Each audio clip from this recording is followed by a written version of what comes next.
Bismillahirrahmanirrahim. Assalamualaikum warahmatullahi wabarakatuh.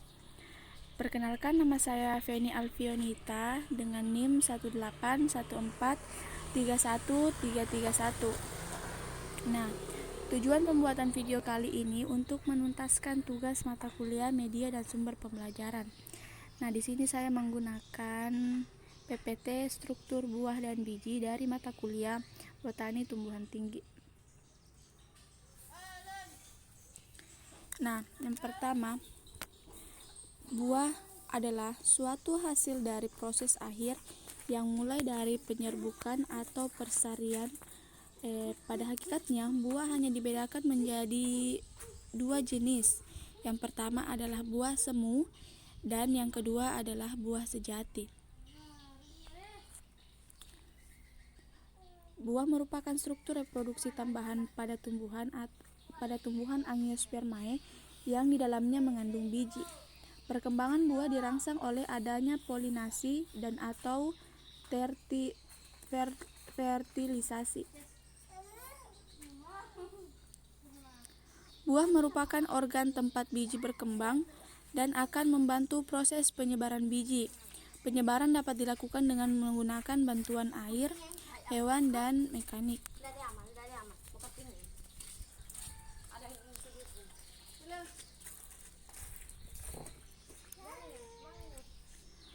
Pada umumnya, buah sejati memiliki dinding buah berdaging atau perikarp yang dapat dibagi menjadi tiga,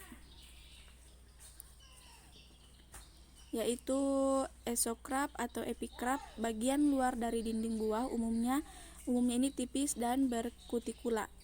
Yang kedua, mesokarp atau bagian tengah umumnya tersusun oleh jaringan parenkim. Yang ketiga, endokram atau bagian terdalam umumnya itu tipis.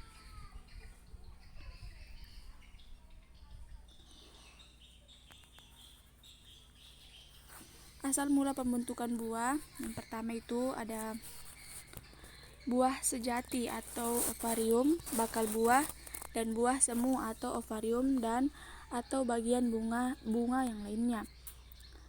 Buah sejati atau buah tunggal. Buah sejati tunggal, buah yang terbentuk dari satu buah dengan satu bakal buah yang berisi satu biji atau lebih.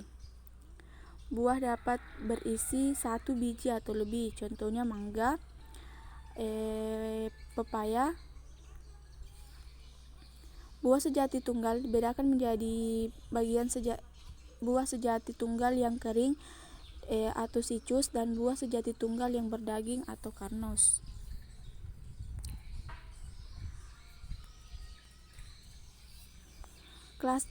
Selanjutnya, klasifikasi buah.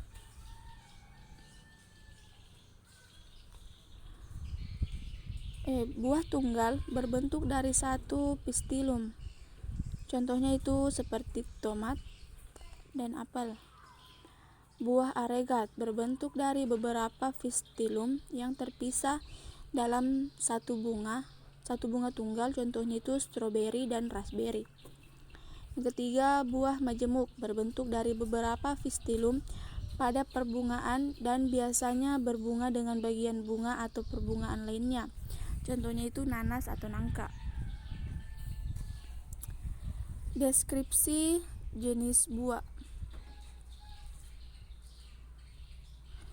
Yang pertama, buah berdaging atau beri baka yang memiliki daging buah lembut atau lunak dan berdaging, kadang-kadang mengandung banyak biji, contohnya itu tomat dan pepaya.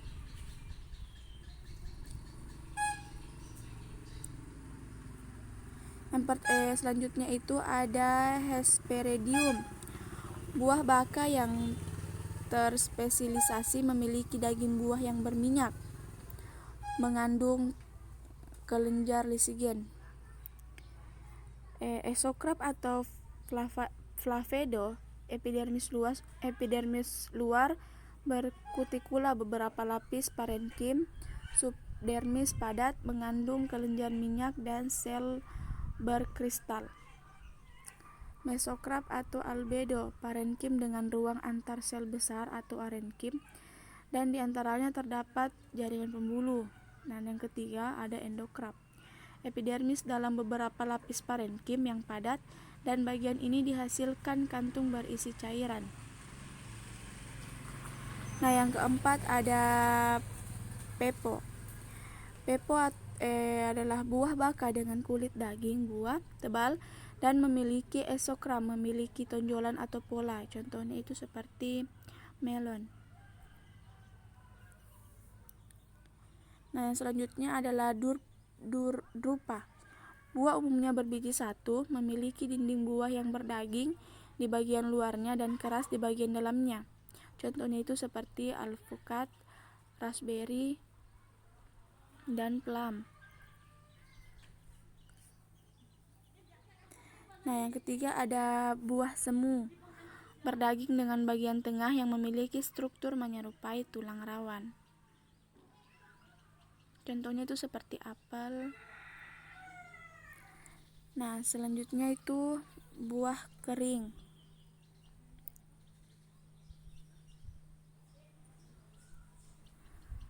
Buah kering yang kering adalah buah sejati tunggal yang bagian luarnya keras dan mengayu seperti kulit yang kering. Buah sikus dibedakan menjadi 3, yaitu buah padi, buah kurung, buah keras bersayap, dan buah berbelah.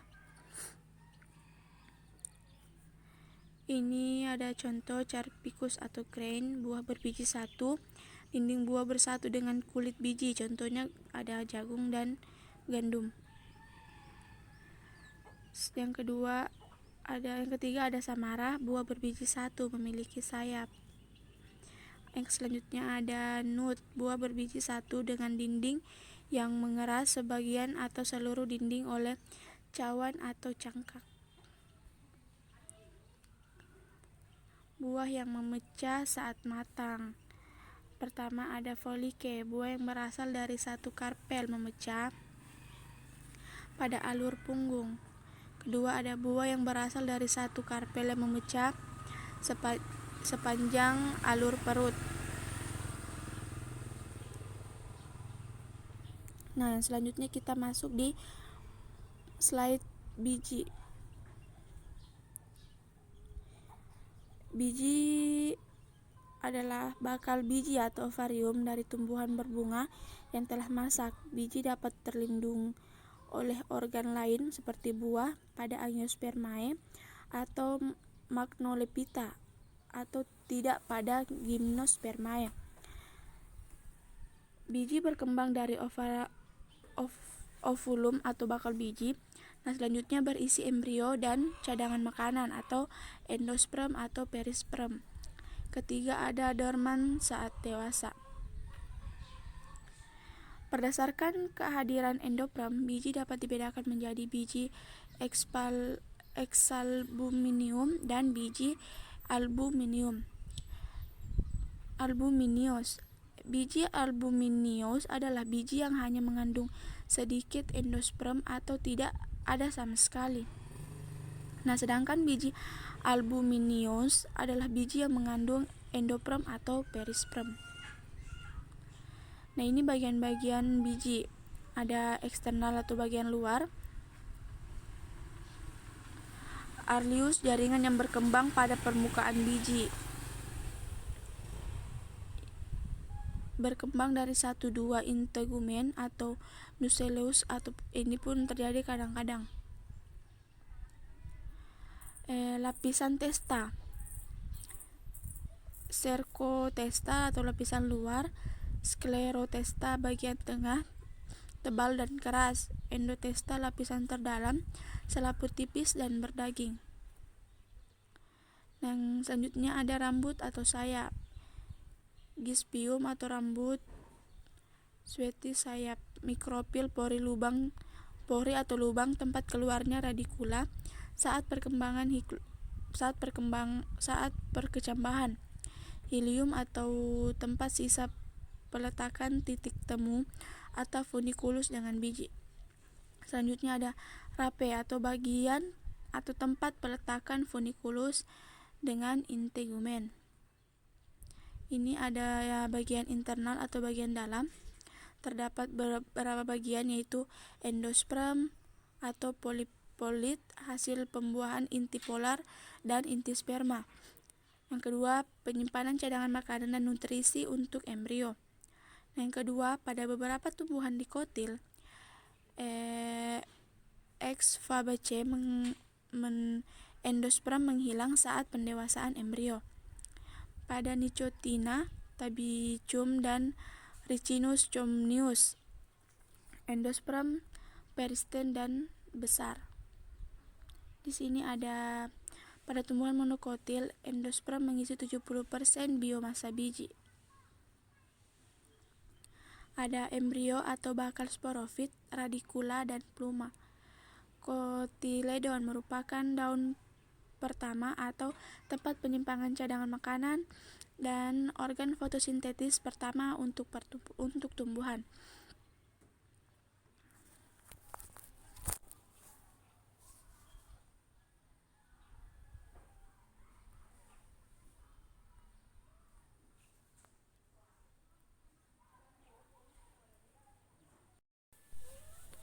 Baik, itulah tadi penjelasan dari slide buah dan biji. Sekian, kurang lebihnya mohon dimaafkan karena sesungguhnya kekurangan datangnya dari diri saya sendiri dan kelebihan datangnya dari Allah Subhanahu wa taala. Billahi taufiq wal hidayah. Wassalamualaikum warahmatullahi wabarakatuh.